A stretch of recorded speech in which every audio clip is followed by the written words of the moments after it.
People, bom dia. Hoje nós iremos dar continuidade, nos nossos assuntos. E iremos de inglês, nossa primeira aula. Começamos com inglês. E hoje nós iremos ver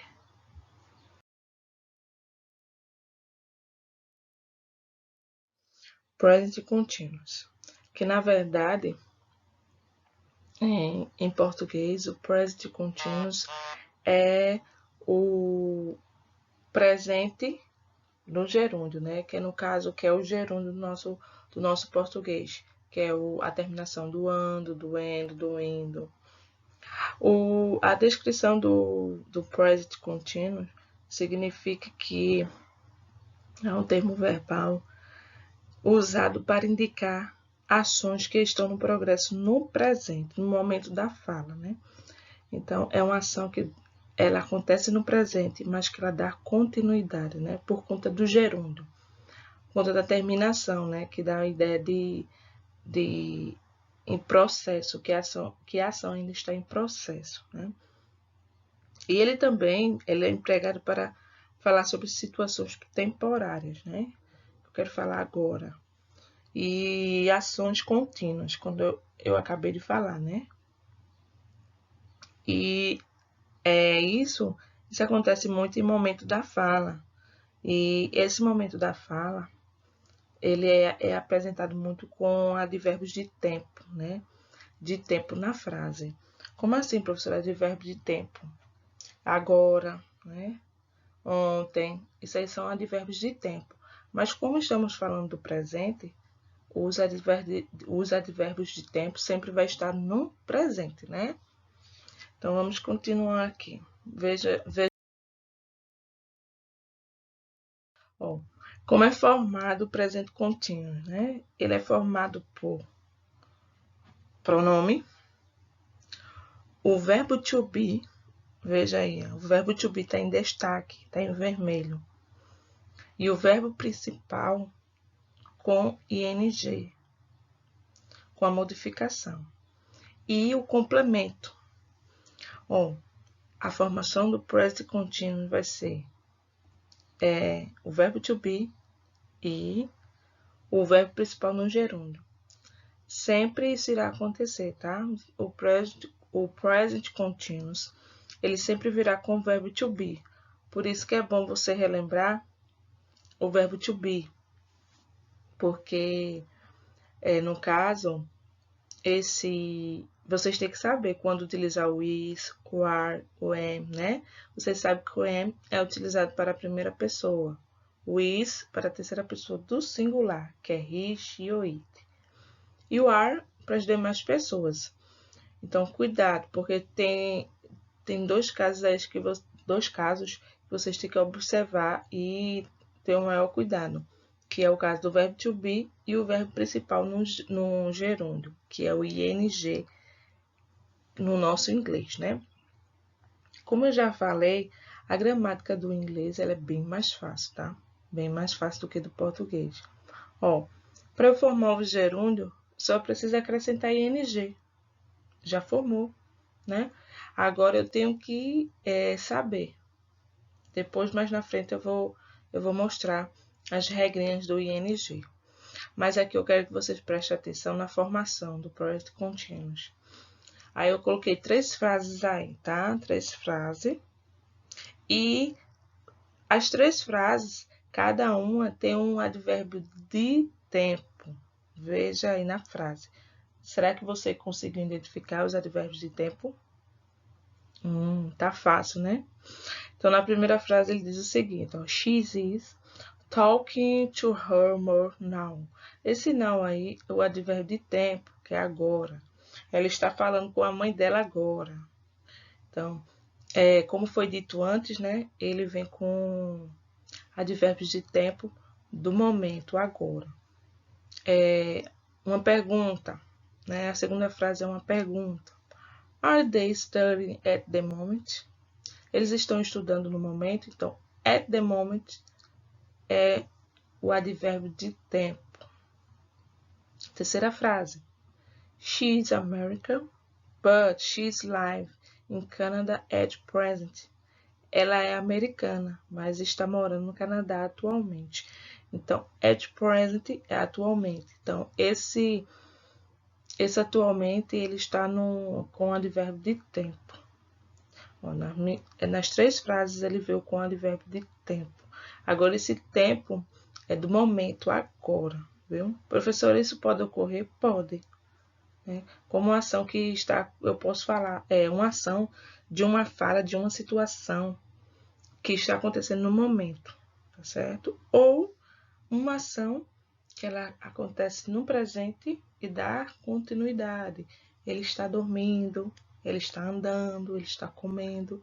Então, essa ação que eu acabei de falar, ela está acontecendo no presente, mas está dando continuidade, ok? Vamos ver mais aqui. Vamos ver as formas, né? Que são as formas afirmativas, negativas e interrogativas. Agora, preste atenção uma coisa. Essas formas aí, você já vem conhecendo há muito tempo, né? Que ela não muda.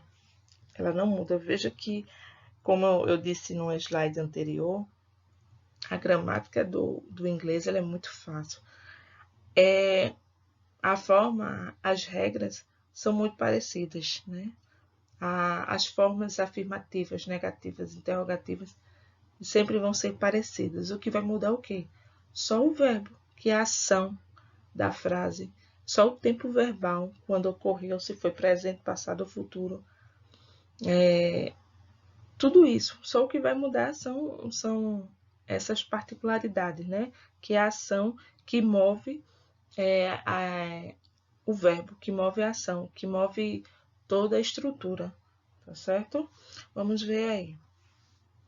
Forma afirmativa. Aí temos They are studying for the test. Eles estão estudando para o teste. Ó, eu marquei de novo aí. Ó. Em vermelho é o verbo to be e em verde é o gerúndio. Então, ó, ele é composto por pronome, verbo to be, mais o verbo principal, que é estudar, no gerúndio, e o seu complemento, for the test, que é para o teste. Na forma negativa, minha gente, veja que eu tenho que acrescentar, veja, na forma negativa vocês sempre vão ter que acrescentar um not. Um not depois de quem? Do verbo. Que verbo é esse? O verbo to be. Viu? Por que o verbo to be? Porque no caso o verbo to be é como se fosse o verbo auxiliar dessa frase. Então, o not ele vai depois do verbo, ok? Aí ele vai ficar They are not studying for the test. Eles não estão estudando para o teste. Então, not, ó, depois do verbo to be, viu? Não confunda. E a última frase, que é interrogativa, na última frase vocês percebam que houve uma deslocação de... como é que eu posso dizer? De lugar, né? Deslocação de lugar. Onde o verbo to be ele veio para o início da frase e o pronome passou para a segunda instância, né, que é a segunda palavra. Então, veja, toda frase interrogativa, o verbo tem que vir na frente. Toda frase. Isso aí já é de praxe das frases interrogativas. Aí, no caso, aí, ó, eu destaquei também, ó. Are they studying for the test? Eles estão estudando para o teste? Aí, vocês percebam, toda vez o verbo ele tem que vir para o início da frase, viu? Isso aí vocês já vêm aprendendo há muito tempo, né? Isso é fácil, não é difícil. E pode ter a certeza que vocês estudando, assim, observando, vocês vão aprender, né? E se tinha dúvida, acho que agora vão conseguir tirar. Vamos ver mais aqui as regras, né? As regras do present continuous. Vejamos a primeira regra. Quando o verbo principal termina em E, e é precedido de consoante, retira-se a vogal e acrescenta-se o ing. Veja aí o exemplo. To dance, que é o verbo dançar. Eu tirei o e acrescentei ing. Veja que eu deixei em verde aí a terminação para vocês verem, ó, que todos esses verbos eu precisei tirar o e, né? To take, que é o verbo pegar, tomar. Eu também tirei o e acrescentei ing. To make, fazer, também tirei o e acrescentei o ing. To come, que é o verbo vir, chegar, também tirei o e. Então, todos esses verbos, ele veio precedido de consoante, tá? Agora, professora, eu vou ter umas exceções, ó. As exceções estão ao lado aí que eu coloquei, que são o verbo be, agree e verbos de estado. Que verbos de estado são essas? São o verbo like, que é o verbo gostar, sentido de estado. Temos também o verbo know, de acreditar, saber, quer dizer. O believe, de acreditar. O need, de precisar. E o próprio agree, que é de concordar. Então, esses verbos, eles são de estado. Então, ele não vai para o gerúndio, tá? Ele não entra como gerúndio, porque está se referindo ao estado. Quando eu digo verbos de estado, é o verbo que ele vai mudar de situação. Não é um verbo de ação. É diferente. Eu estou correndo. Né? É diferente. De ação. Aí eu estava ou eu estou. Ou eu sou inteligente. Aí, no caso, esse verbo to be, ele é um verbo de... Nessa frase, ele é um verbo de estado, não é um verbo de ação. Eu estou linda, um verbo de estado. Então, veja aqui, vocês têm que perceber o verbo, se ele vem como ação, se ele vem como estado ou se ele vem como fenômeno da natureza, né? Mas ele só vai ser acrescentado present continuous quando for uma ação, viu? Uma ação. Um estado ele pode mudar.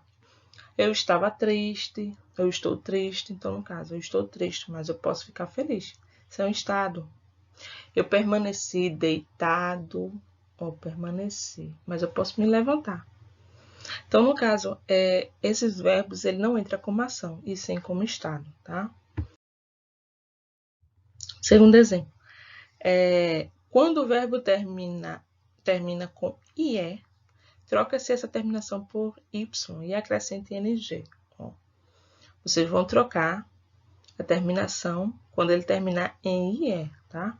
Como temos dois exemplos aí, o die, que é morrer, dying, e o lie, mentir, lying. Então, perceba que esses dois verbos, ele terminou em IE, aí você tira e coloca o Y e acrescenta. Outro exemplo aqui. Quando o verbo é monossílabo ou dissílabo e segue o padrão de vogal o padrão de consoante mais vogal mais consoante, que é o caso do CVC, né? Duplica-se a última consoante. Isso aí é o CVC, consoante, vogal, consoante. Aí temos aí vários exemplos, que temos o verbo to swim, que é nadar, aí fica swim. To travel, viajar, traveling. To cut, cortar, cutting. To run, correr, running. To sit, sentar, sitting.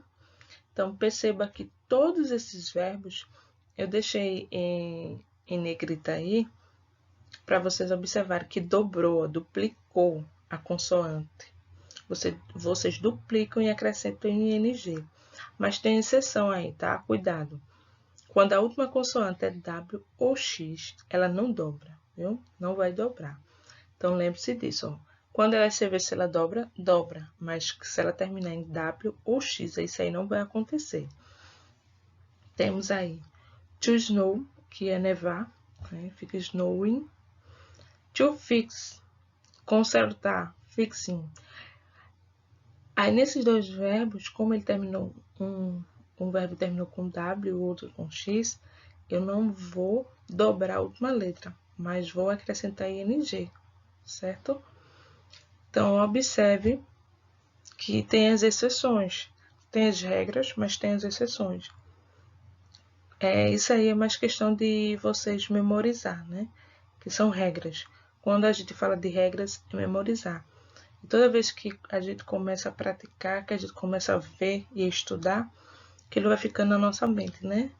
E isso é muito bom mesmo.